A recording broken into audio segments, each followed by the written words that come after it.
একটি অপরাধে তাকে আমৃত্যু কারাদণ্ড, আর একটি অপরাধে তাকে মৃত্যুদণ্ড দেওয়া হয়েছে। এই রায় বাস্তবায়ন হবে ইনশাআল্লাহ। ভবিষ্যতে যারা রাষ্ট্র পরিচালনা করবে তারা যেন সেটা মাথায় রাখে যে এই দেশে স্বৈরাচারের কোনো জায়গা নেই।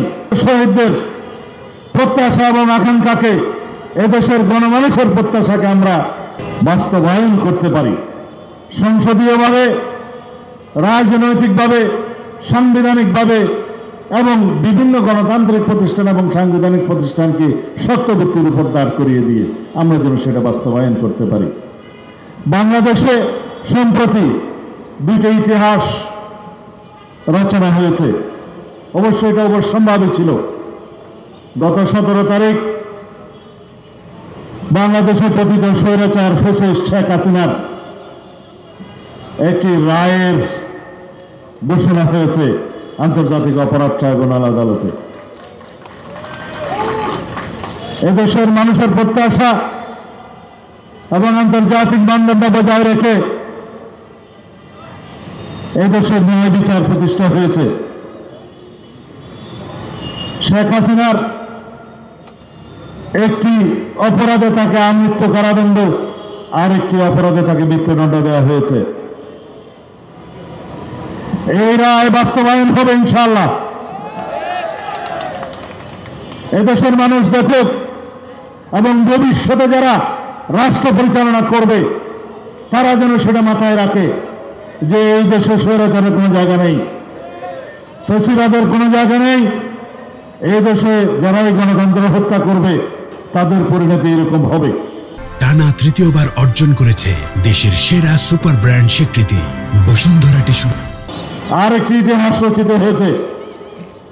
20 তারিখে সুপ্রিম কোর্টের আপিল বিভাগের রিভিউ শুনানির মধ্য দিয়ে দীর্ঘ বিচারিক প্রক্রিয়ায় তত্ত্বাবধায়ক সরকারের পুনর্বহালটা স্থাপিত হয়েছে। ইনজাস্টিস খায়ের লোকের প্রতারণামূলক সেই রায়, তত্ত্বাবধায়ক সরকার ব্যবস্থা বিলুপ্তির যে খণ্ডিত রায়, সেটাকে প্রত্যাখ্যান করা হয়েছে এবং সেই জাজমেন্টকে বাতিল করা হয়েছে। দীর্ঘ 17 বছরের সংগ্রাম ছিল তত্ত্বাবধায়ক সরকার ব্যবস্থা প্রতিষ্ঠার মধ্য দিয়ে তত্ত্বাবধায়ক সরকারের অধীনে বাংলাদেশে জাতীয় সংসদ নির্বাচন অনুষ্ঠান হবে। আমাদের সেই দীর্ঘ লড়াই সংগ্রামের ধারাবাহিক প্রক্রিয়ার মধ্য দিয়ে 2024 সালে রক্তের সিঁড়ি বানাতে বানাতে সেই জায়গায় গিয়ে ছাত্র গণ অভ্যুত্থান সৃজন হয়েছে। এই ছাত্র গণ অভ্যুত্থান শুধুমাত্র 36 দিনের লড়াইয়ের মধ্য দিয়ে প্রতিষ্ঠা হয় নাই। সেজন্য যারা জুলাই আগস্টের চেতনার কথা বলে সবার কাছে অনুরোধ থাকবে, আওয়ামী লীগ 1971 সালের মুক্তিযুদ্ধের একক কন্ট্রাক্টর নিয়ে চেতনার ব্যবসা করতে করতে বিলুপ্ত প্রায় হয়ে গিয়েছে।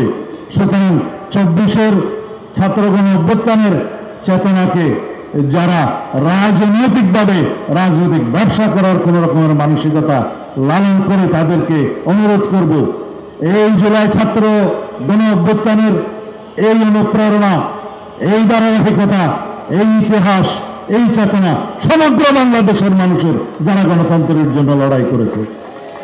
সুতরাং কেউ যেন রাজনৈতিক দল সৃজন করে জুলাই ছাত্র গণ অভ্যুত্থানের চেতনার একক মালিকানা দাবি না করে। রাজনৈতিকভাবে চেতনার ব্যবসা যারাই করে তাদের পরিণতি শুভ হয় না।